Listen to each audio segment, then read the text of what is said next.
Hey everyone, so this will be a comparison between the Fitbit Versa 2 and the Fitbit Charge 4 here. So start out with pricing here. On the Fitbit Versa 2, the standard version is $200, or if you get the special edition, it is $230. Whereas on the Charge 4, it is either $150 for the normal or $170 for the special edition.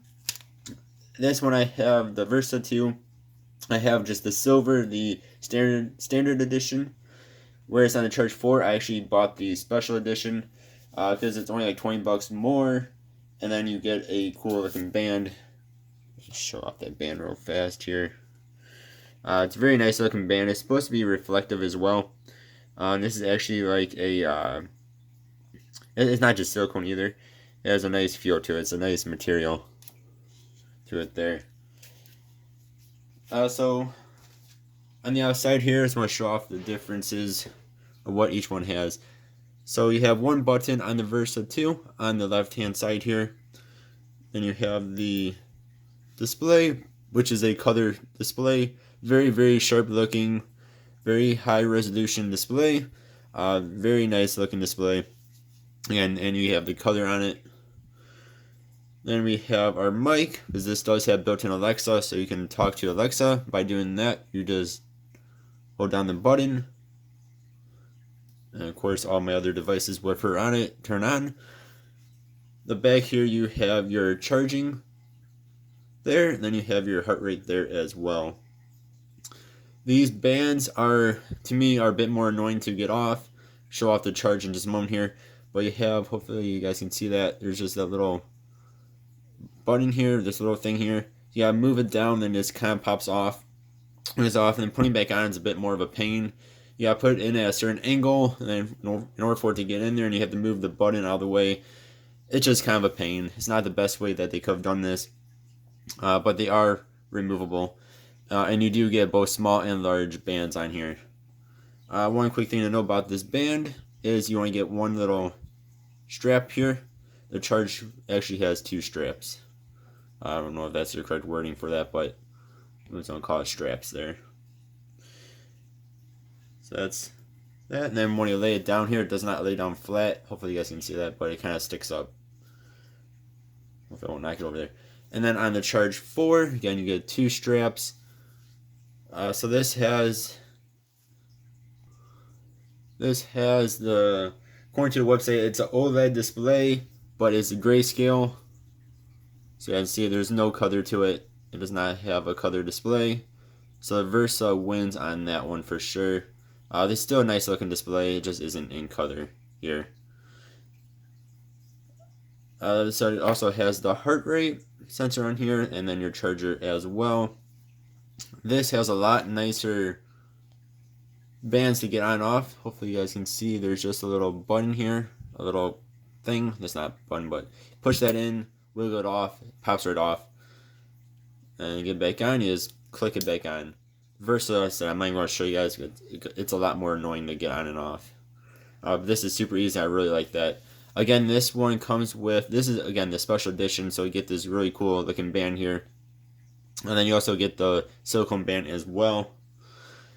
And then you get both the small and larges as well. You get the small and large of the special edition band, and then also a black band.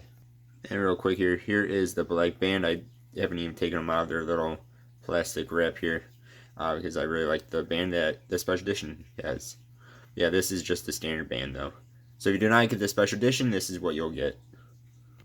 Oh yeah, so that's the outside of each of them. Now, big differences are going to be, this is of course their smartwatch. This is their newest fitness tracker. But both of them do have very similar features on them. Cool thing about the Charge 4 is that it now has the built-in GPS, whereas before you had to use connected GPS. This actually has a GPS chip in it, which is of course going to be good for running or cycling or doing other outdoor activities where you want to track your distance. And it is actually very good. It tracks it very well. It's right on with my Garmin Fenix 6X as well. So I mean, it's very good GPS that's in it.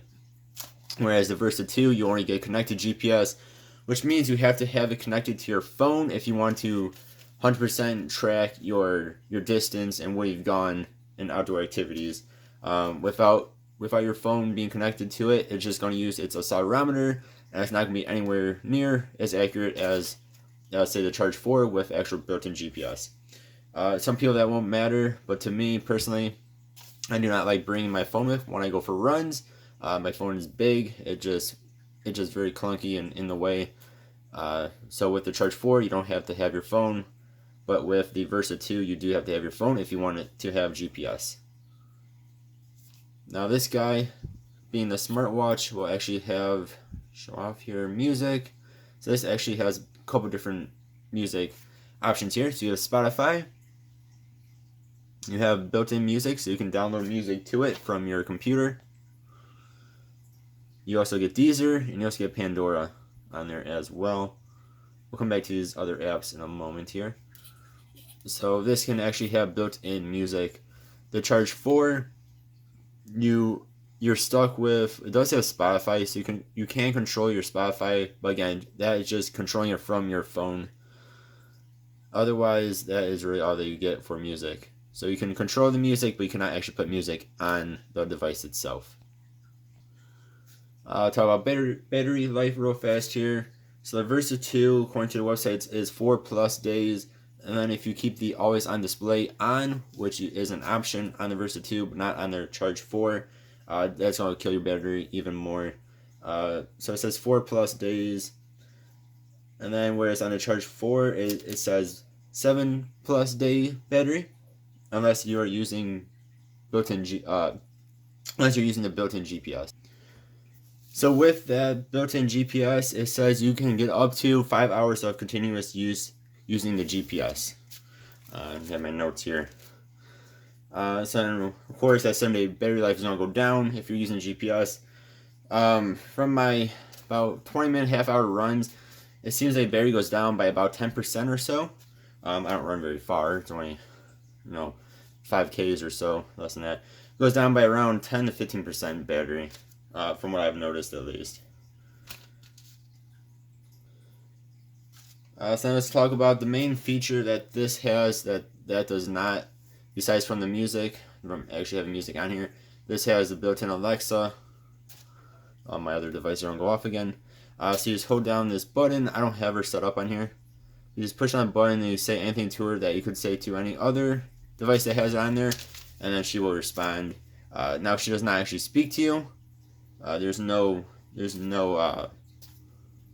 actual speaker on this, but it'll come up on the screen here, and it'll answer you. So you say, "What's the weather?" You can turn down the lights, do anything like that. Anything else you can do with any other device with her on there, it can do. Alright, so then I'd like to go through the different screens and different apps on here. So if you swipe down, it'll give you your notifications and whatnot. Do it one more time here on it, and I should also shows you, hopefully you guys can see this, shows you your battery percentage and the date. You're gonna do it one more time, and you have your music controls, your wallet, and then hit this one, and it'll give you the do not disturb, give you sleep mode, gives you the always on display, your brightness. I keep mine on just normal, and then your screen wake, so you have it on manual, so we have to hit the button on the side here, or just do the auto, which is when you do this. And push this button and it'll go back. Go swipe upwards, it'll tell you the today screens here. So how many steps I've taken. It's only 9 in the morning, so I haven't taken that many steps yet. Steps this hour, apparently 0. I don't know why it says that, but it does. Heart rate, and of course on each of these, if you go to the side here, I'll show you other things as well, which is pretty cool. You can see on most of these here, so that's actually the distance you've gone for those many steps, stairs, calories burned. That one I'm not sure what that one is. I think that's your active minutes. And your average steps for the week. Again, heart hours of activity, steps this hour. Again, this is with your heart rate. So 11 minutes of fat burn. I've had 2 minutes of cardio and no peak. 61 cardio fitness score, which I don't know what it's out of. I'm guessing it's out of 100 or so. Which puts me in excellent for men of my age. Your sleep. This is actually a big reason why I bought these 2 watches, is to track my sleep. Like I mentioned before, I do have a Garmin Phoenix that I do most of my activity tracking with. But that thing is, sleep tracking is not the best. So that's my sleep. I got 7 hours and 21 minutes. I only got a 79 sleep score. That is out of 100. Of course, you want more points on it. And it tells you each for awake, REM, light, and deep. And then for the week. This is a weight one. Apparently I have to gain 8 pounds. That's going off of your goal. It won't let me go to the side on that one for some reason. No, I should. Then your exercise for the week, your weights. That's what I did this morning. Run. So that was on Monday. Today is Thursday, so it's been a few days. So this tells you some other stuff there. Then also you can add in other activities here. So you can add in water, food. We'll get rid of the weight. And badges, along with the other ones I showed you guys. Try to go to this way, you will not get anything.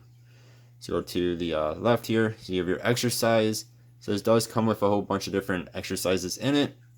You have run, bike, swim, treadmill, weights, interval workout, elliptical, hike, golf, stair climber, tennis, walk, spinning, yoga, boot camp, circuit training, kickboxing, martial arts, Pilates, and you can store up to 7 of them on it at one time for this screen here for shortcuts. I have a timer, which does stopwatch or the that one. I forget what that one's called. You have your alarms. Now this is a really cool thing on here, is your alarms. This is actually a good reason why I bought this too. It goes along with the sleep, as this has smart wake on it. And what that does, you can turn it on or off, as it wakes you up when you're in light sleep. So it has set for 6 or 7 a.m. this morning. So between 6:30 and 7 a.m. So it does it for a half hour before your actual alarm time. It will try to find when you're in light sleep, and it'll wake you up during that time. So say at 6:40 I was in light sleep, it'll wake me up at 6:40 instead of 7. And what that's supposed to do is help wear off your grogginess, make you not as groggy. Then of course you can also set what days you want this to be on for. So that's the reason why I bought both of these.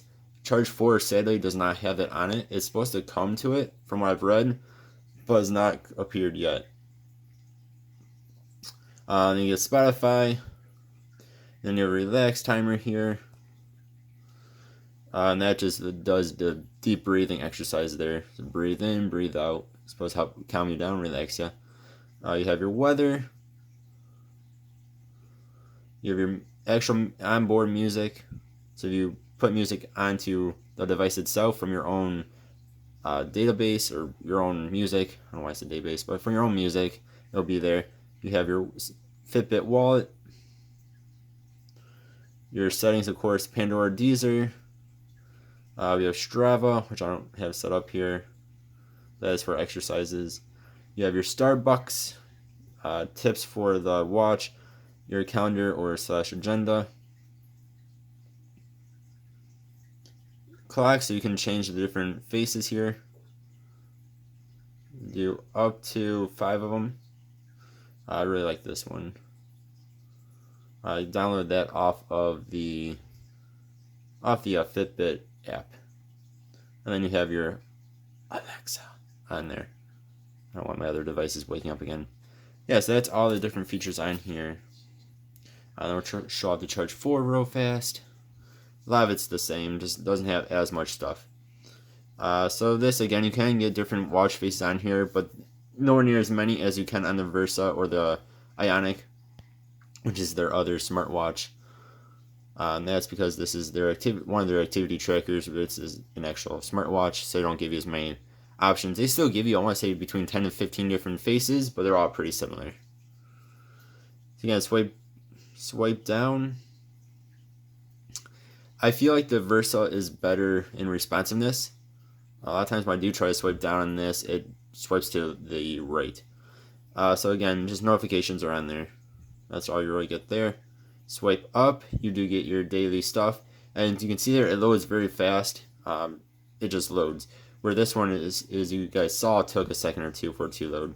You have your steps, your activity amount, your heart rate. I don't know why it says I have a heart rate right now when it's not on my wrist. Resting heart rate, the distance you've gone with the steps, calories burned, floors climbed. This is, I think that's the cardio score. There's your sleep. Reason why it's not on this one is because I wore this guy last night and not this one. And weight and drink, your water intake, and then days of activity. And that's what you get on here. And I don't think I showed this before, but you do have a little haptic touch button here. So you have one button just like on the Versa 2.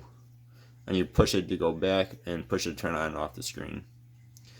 So swiping to the right here, you have your exercise. So this you don't have nowhere near as many as you do on the Versa. So you have run, you have bike, you have swim, treadmill, outdoor workout, and walk. Swipe up on any of these, and you see here you can turn on your actual GPS, because again this actually has built-in GPS, which I really wish the Versa 2 had. That'd make that thing an amazing watch. And then heart rate on or off, or heart rate zone on or off. And you do have Spotify on this, but again you see it's not in color. But again, it is a nice looking display. You do have your agenda. Again, a lot of these will be the same thing as on the Versa. You have your relax timer. You have your actual timers again, alarms. Again, this does not have the smart awake, which I really am disappointed in. I mean, this is their newest device out there, and it doesn't have what their older device has. Even the Ionic has it as well. Weather, then settings. That's all you get on this. And one more thing to show off here. If you push and hold down the button, you do get your do not disturb and your sleep modes there. And then you also have your payments here as well. And again, you just push that button once, it just turns on and off the screen, or brings you back to the home page. So there you go. Those are the Fitbit Versa 2 and the Fitbit Charge 4. This one again came out in 2019. I believe it was somewhere near the end of 2019. This one just came out a month or two ago in 2020 here. Both of these are very nice devices. I just really wish the Versa 2 had built-in GPS. I really wish the Charge 4 had that Smart Awake feature. Just a super nice feature. That way you don't wake up feeling groggy or as groggy and grumpy as you would if you wake up during like deep sleep or REM. Again, pricing here is either $200 or $230 for the normal or the special edition, and then this guy is $150 or $170. Again, normal or special edition. And again, for the special edition, all you get is the different band, but to me, it's worth it for that $20. On the Charge 4 here, this is a really cool looking band, and it's supposed to be reflective as well. Otherwise, there's no other special features on it if you get the special edition. Again, both these are nice devices. I just wish they incorporated a couple of things there, like I already said, on them. That would just make them excellent devices instead of good devices. Now, if you guys are trying to decide between these two, one feature that might separate you on these two devices, again, is that built-in GPS. If you are outside running or biking all the time and you really need to have that accurate GPS and you don't want to bring your phone with you, if you're like me, when you go for a run, don't want to bring your phone with you, then you're going to want to get the Charge 4 just because it has that built-in GPS on it. But if you want more smartwatch features and you don't really care about that built-in GPS or you don't mind bringing your phone with you, for the connected GPS, then you might want to go with the Versa 2 here, since it has more smartwatch features, and it looks pretty similar to an Apple Watch as well. It looks more like an actual smartwatch. Again, this guy is an activity tracker. Either way, though, these are both nice devices, so you can't really go wrong, again, unless you really want that GPS, or you have to have music built in, then you'll have to go with this guy, because this only controls it from your phone there. Yeah, so let me know which one you guys have bought or are planning on buying. Let me know which one you guys think is better, and let me know why. And of course, if I missed any features on either of these, which I wouldn't doubt if I have, leave us a comment and let us know. So thank you guys very much for watching. I hope you guys have yourselves a good one. See you guys in the next vid. Goodbye.